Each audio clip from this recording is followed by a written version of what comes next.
முக்கியமான நோக்கம் ஏன்னா பெண்களுக்கும் குழந்தைகளுக்கும் ஒரு சேஃபான என்வாயர்மெண்ட் இருக்கணும்.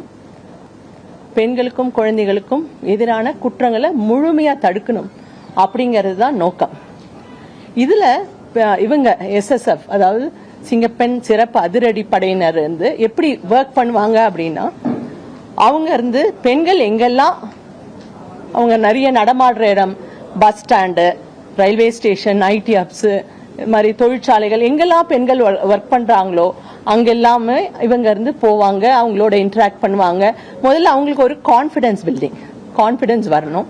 அடுத்தது என்னன்னா ப்ரிவென்ட் பண்ணணும் எந்த கிரைமும். அதுக்கு இருந்து பெண்களுக்கு எதிரான குற்றங்கள் எங்கெல்லாம் நடைபெறலாம், இல்ல இதுக்கு முன்னாடி நடந்திருக்கு அப்படிங்கிற விவரத்தெல்லாம் எடுத்து அங்கேயும் போயிட்டு இந்த மாதிரி நடக்காம என்ன செய்யணும், என்ன செஞ்சா அந்த இடம் இருந்து பெண்களுக்கு பாதுகாப்பா இருக்கும் அப்படிங்கறதையும் எல்லாம் பார்த்து அதற்கான நடவடிக்கைகள், இங்க அந்த இடம் இன்னும் சேஃபா ஆகணும் அப்படின்னா என்னெல்லாம் பண்ணா சேஃப் ஆகும் அப்படிங்கறத எடுத்து அது மற்ற டிபார்ட்மெண்ட் மூலமா, கலெக்டர் மற்ற டிபார்ட்மெண்ட் மூலமா அதை சரி பண்ணி அந்த இடத்த பெண்களுக்கு பாதுகாப்பான இடமா நம்ம மாத்துவோம்.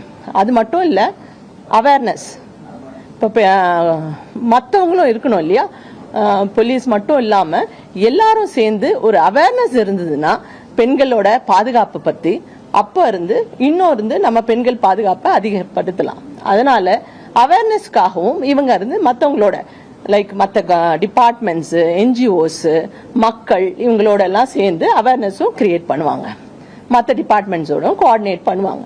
இதுதான் இந்த சிங்கப்பெண் சிறப்பு அதிரடிப்படைக்காக மாண்புமிகு முதலமைச்சர் அவர்கள் மொத்தம் இருந்து இப்ப சுமார் 357 கோடி சாங்ஷன் பண்ணியிருக்காரு நேற்று. இது இருந்து புதுசா தமிழ்நாடு காவல்துறைக்கு மட்டும் 2545 புது போஸ்ட் கிரியேட் ஆயிருக்கு இப்ப நேத்து. அதனால இருந்து மற்ற AWPS மற்ற ஒர்க்குக்கும் இது இருந்து காவல்துறைக்கு ரொம்ப ரொம்ப பயனுள்ளதா இருக்கும். அது மட்டும் இல்லாம இது இருந்து ஒரு டெடிகேட்டட் ஃபோர்ஸ், அதாவது பிரிவென்டிவ் அண்ட் ப்ரோஆக்டிவ் ஃபோர்ஸ், குற்றம் நடக்கக்கூடாது தொடர்ந்து அதுக்காகவே செயல்பட்டு குற்றத்தை முழுமையா தடுக்கணும் அப்படிங்கிறதுக்காக ஏற்படுத்தப்பட்ட இந்த ஃபோர்ஸ். ஸோ முழுமையா தடுக்கணும் அப்படின்னா எல்லாரும் இருந்தா, அப்கோர்ஸ் முக்கியமா காவல்துறை எல்லா நடவடிக்கையும் எடுக்கணும். நடக்கவே கூடாதுன்னா காவல்துறை எல்லா நடவடிக்கையும் எடுக்கும். அதையும் மீறி நடந்ததுன்னா சட்டப்படி என்ன நடவடிக்கை எடுத்து அந்த குற்றவாளிக்கு மேக்சிமம் என்ன பனிஷ்மெண்ட் பண்ணணுமோ அதை வாங்கி கொடுத்து பாதிக்கப்பட்டவங்களுக்கு நீதி வழங்க ஏற்பாடு பண்ணணும்.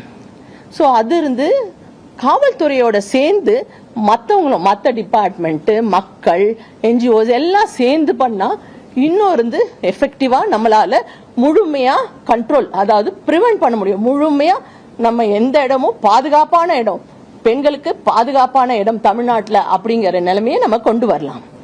இப்போ பெண்களுக்கு இருந்து பிசிக்கலா தான் ஹராஸ்மெண்ட் மட்டும் நடக்குதா?